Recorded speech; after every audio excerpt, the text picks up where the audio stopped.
Hi guys, this is George with another video with respect to Advanced Squad Leader, and this is a follow-up video to the scenario ITR-1 Debacle, sorry, Debacle or Debacle at Kiang.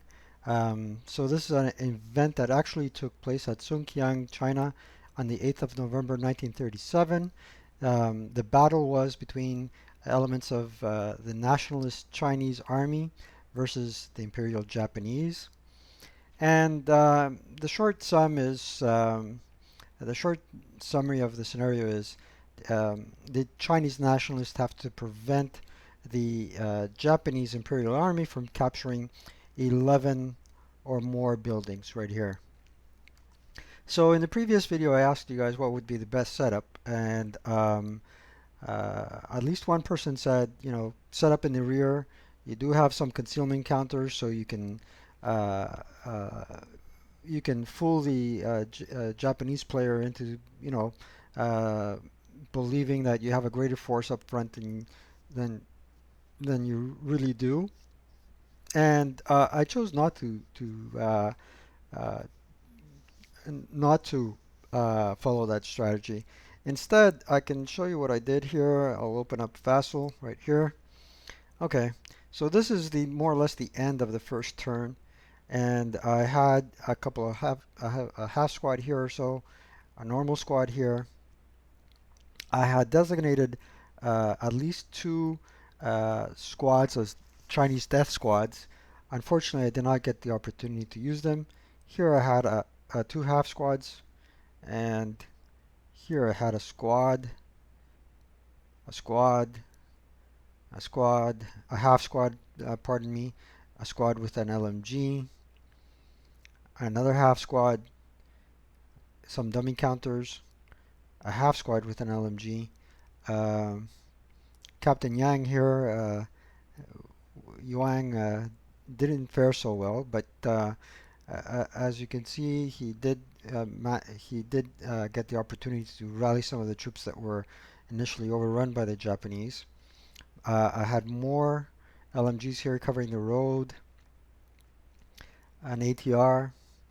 Um, I don't fare well with armored fighting vehicles yet in Advanced Squad Leader. I'm still trying to grasp some of the tactics and rules. I had artillery gun here in a fortified building um, under hip.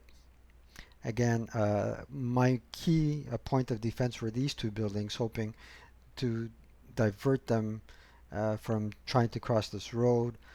Um, an MMG here with a 447 and Lieutenant Kim and Captain Lee here with a heavy.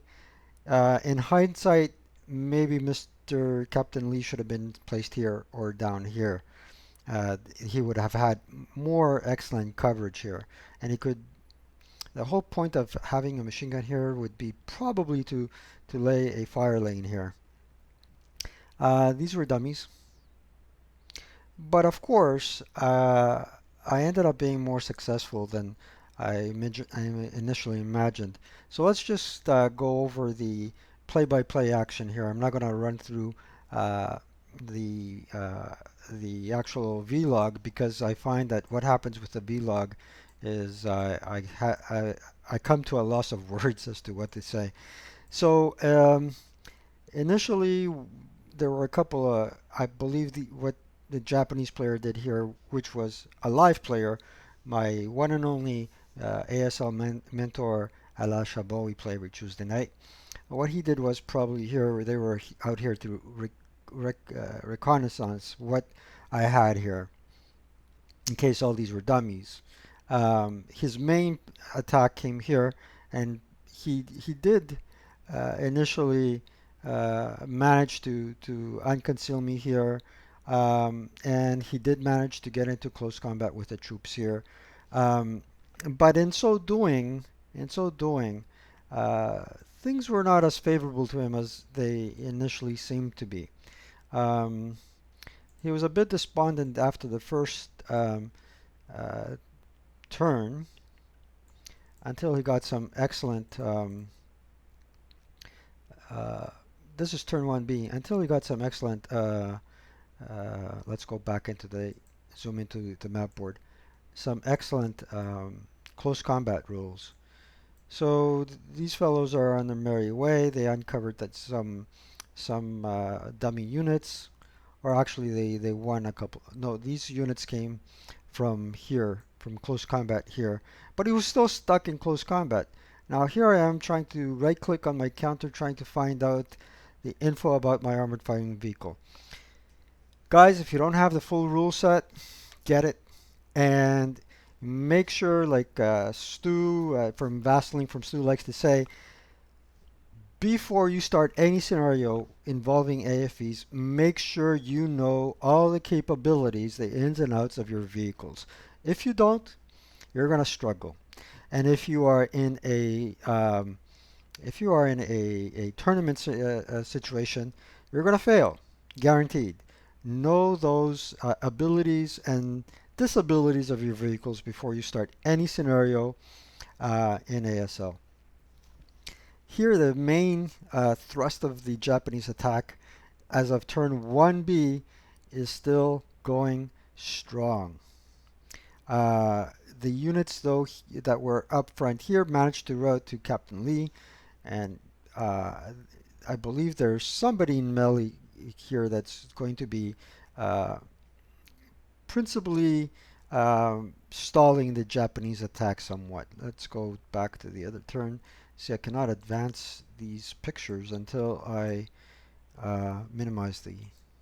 Alright, this is turn 2A. So the there are casualties mounting on the Chinese nationalist side, and then after this, we decided to put uh, uh, all the all the casualties in the casualty bin. I now kind of appreciate the fact of putting the casualties along the turn counter, so you can it almost forms a bit of a bar graph as to how the scenario is going, which is great. And I am not a person that likes battlefield integrity. I kind of like uh, depicting the fact that there are some units that will fight to the bitter end. Um, the folks that are familiar with the with PTO, the Pacific Theater of Operations, will know that some machine gunners stuck to their guns, and although they after the battle they were found dead, they also found upwards of 250 or more casualties around the machine gun nest. So battlefield integrity for me, optional rule, throw it out the window. Um, Here the attack on the left flank sputtered to an end. Here he uh, here he is in a melee situation, so I'm holding him back despite uh, my front my front uh, placement of my units. And here we're in a melee situation again. Um, he is stuck along this line here, and it's turn 2A. I believe Japanese go first, and there's only 7 turns left. Let's see what happens next. Zoom out and click on next. Turn 2B. Um, turn 2B. Let's zoom in on the map. He still hasn't advanced, right? He stopped here. Uh, the melee has come to an end. His leader is wounded here, and he's still in a close combat situation. And even if he manages to rout these units, he will have to keep someone behind to guard it, because he still doesn't know what's here. He still doesn't know what's here, and he still doesn't. Well, he does know what's here, and he's about to be surprised with the units here. He's coming down the center, and I was a bit surprised that he would leave his flanks exposed and just thrust down the middle of the map. Perhaps it was a mistake on the Japanese player's part. Perhaps it wasn't. I'll let you decide who and be the judge. All right, let's zoom out. And let's go on. Despite this, me recording this as 3B, it's 3A. It's probably because we advanced the counter to the next one. 3A. Uh, 3A. Let's go back, zoom in. Let's zoom out. Okay. At this point, he's trying to make an advance uh, closer to my uh, principal defenders, and he's already in close combat here. My artillery gun opened up on his flanking units, which were mortars, and managed to decimate them more or less. Um, he still has a unit here that tried to cross the road, and he exposed himself and really got them hard. Or I guess most of these units here are maybe the Chinese units retreating, but they still have somewhere to retreat.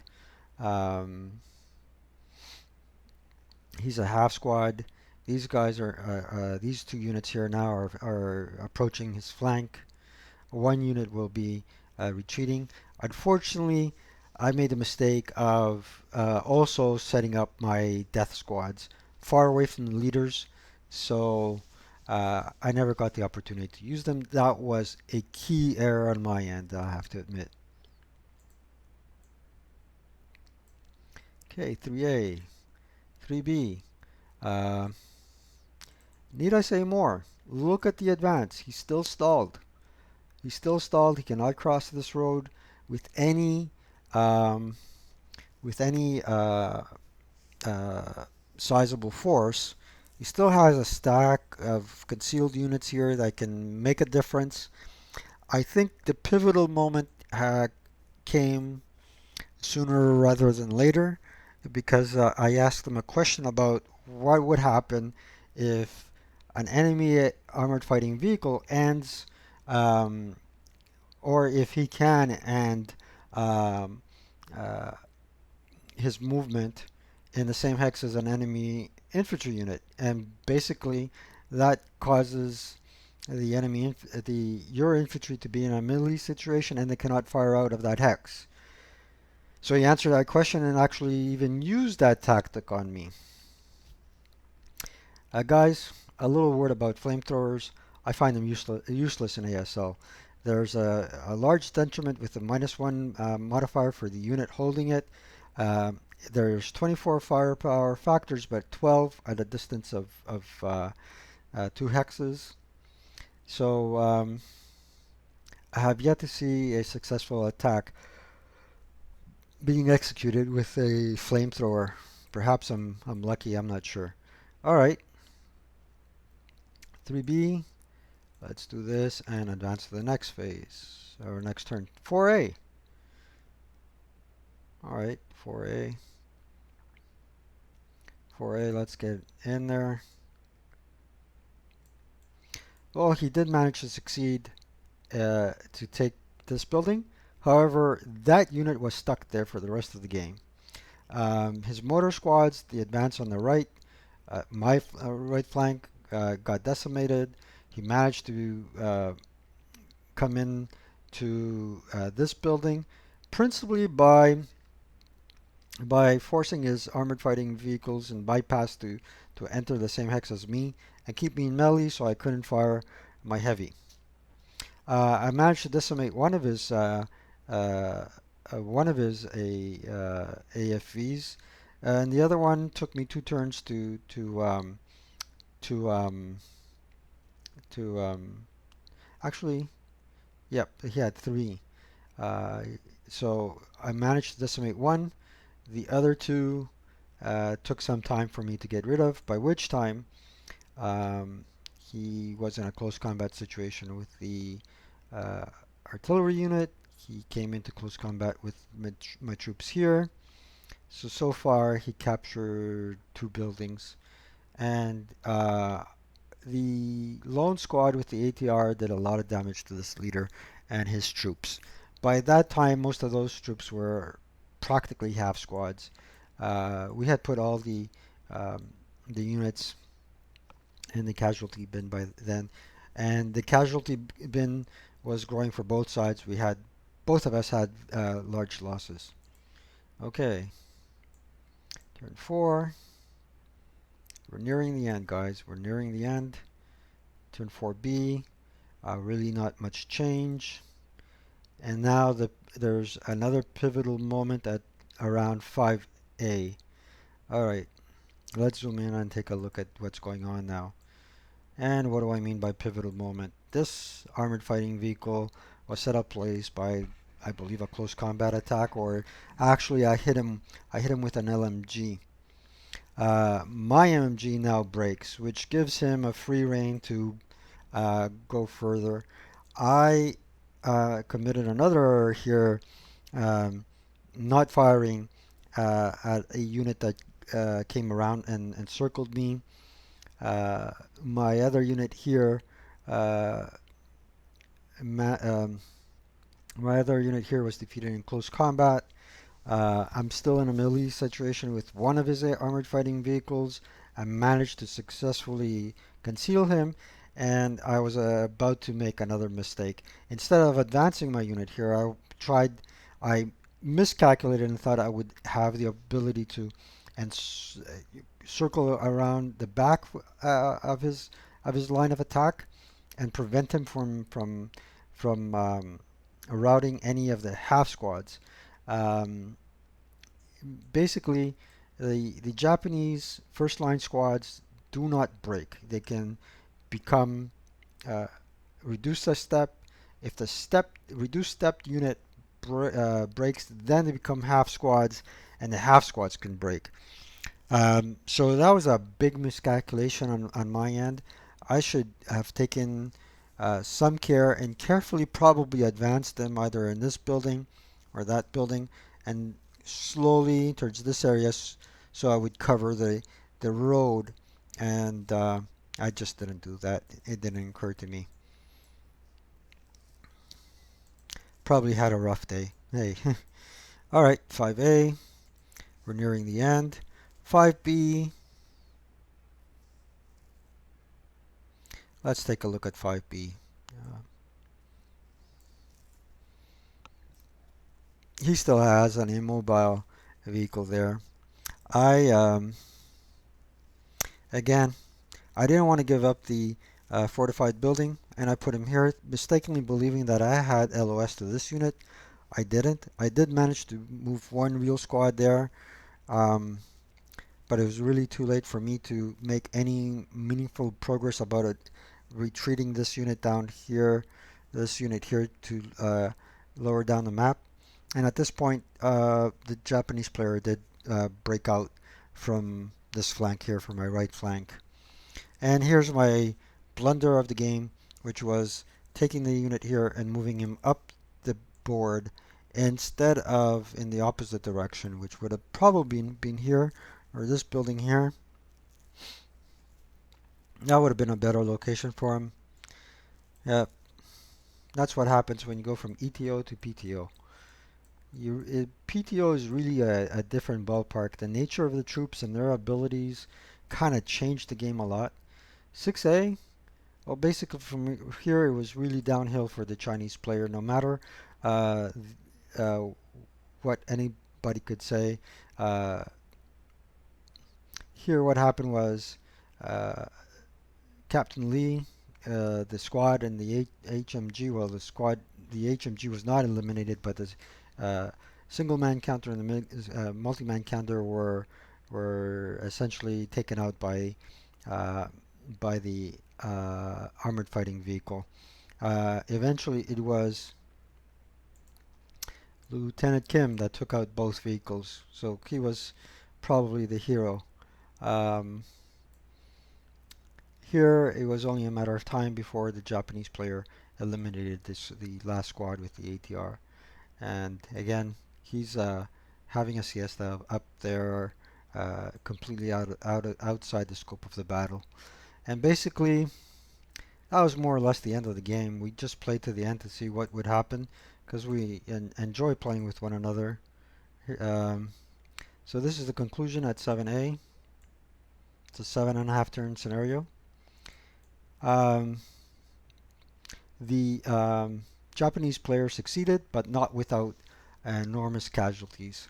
And had I fallen back a little bit sooner and positioned the HMG and the um, MMG, I would have probably have fared better. If not, I would have won the scenario.